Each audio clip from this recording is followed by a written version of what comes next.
ہمارے یہاں مال کمانے کی فکر ہوتی ہے، جب اڑانے کی لگن بھی ہوتی ہے، مگر اس کے حقوق کیا ہیں وہ ادا کرنے کی فکر نہیں ہوتی۔ یاد رکھیے مال کے حقوق ادا نہ کرنا یہ بھی سخت ترین جرم ہے۔ اللہ پاک پارہ نمبر 10 سورہ توبہ کی آیت نمبر 34 میں 34 میں ارشاد فرماتا ہے، بسم اللہ الرحمن الرحیم والذین یکنزون الذهب والفضة ولا ينفقونها فی سبیل اللہ فبشرہم بعذاب علیم۔ آسان ترجمہ قرآن کمزور عرفان۔ اور وہ لوگ جو سونا اور چاندی جمع کر رکھتے ہیں اور اسے اللہ کی راہ میں خرچ نہیں کرتے، انہیں دردناک عذاب کی خوشخبری سناؤ۔ آیت کریمہ ان کے متعلق ہے جو مال جمع تو کرتے ہیں مگر اس کے حقوق ادا نہیں کرتے، زکوٰۃ نہیں دیتے، ان کے متعلق فرمایا ان کے لیے دردناک عذاب ہے، قیامت کے دن ان کو یہ مال جہنم کی آگ سے تپایا جائے گا، پھر اس کی پیشانی، کروٹوں اور پیٹھ کو اس سے داغ دیا جائے گا۔ حضرت سیدنا ابو ہریرہ رضی اللہ تعالیٰ عنہ سے روایت ہے کہ آخری نبی مکی مدنی صلی اللہ علیہ وسلم نے ارشاد فرمایا، جو شخص سونے چاندی کا مالک ہو اور اس کا حق ادا نہ کرے تو جب قیامت کا دن ہوگا اس کے لیے آگ کے پتلے ٹکڑے بنائے جائیں گے، ان پر جہنم کی آگ بھڑکائی جائے گی اور ان سے اس کی کروٹ اور پیشانی اور پیٹھ داغی جائے گی۔ جب ٹھنڈے ہونے پر آئیں گے پھر ویسے ہی کر دیے جائیں گے۔ یہ معاملہ اس دن کا ہے جس کی مقدار 50,000 سال ہے، یہاں تک کہ بندوں کے درمیان فیصلہ ہو جائے گا۔ اللہ اللہ، پہلے اسلامی بھائی غور فرمائیے کہ کتنا سخت عذاب ہے، اللہ پاک ہمیں ان سے محفوظ فرمائے۔ اچھا، اب مال کے بنیادی طور پر 3 حقوق ہیں، 3 طرح کے۔ ایک حق اللہ کہ بندہ حلال کے ذریعے کمائے اور حلال میں ہی خرچ کرے۔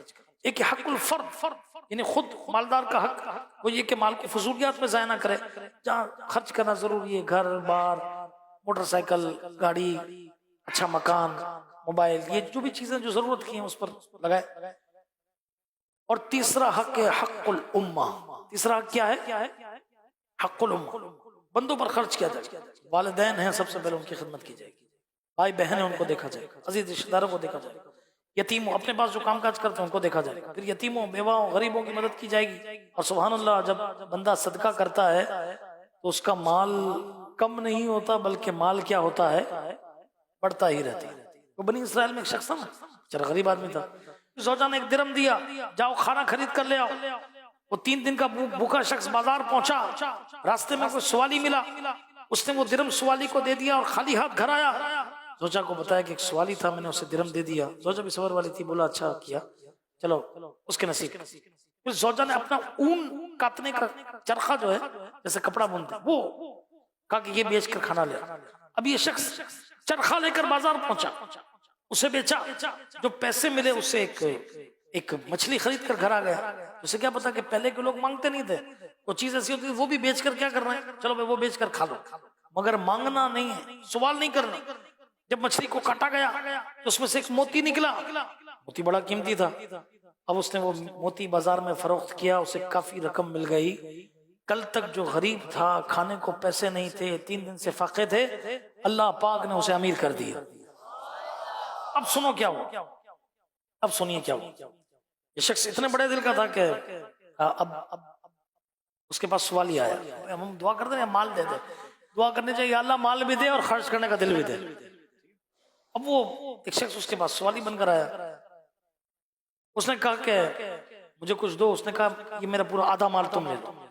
اس کی ایسی کمال سخاوت دیکھ کر وہ سوالی بولا تمہارا مال تمہیں مبارک ہو، میں تو اصل میں ایک فرشتہ ہوں، وہ 1 درم جو تم نے بھوکا ہونے کے باوجود سوالی کو دے دیا تھا، اللہ پاک نے اس کے بدلے تمہارے لیے 100 قیرات اجر مقرر فرمایا ہے، اور یہ جو دولت تمہیں عطا ہوئی ہے یہ ان 100 قیرات میں سے 1 قیرات ہے۔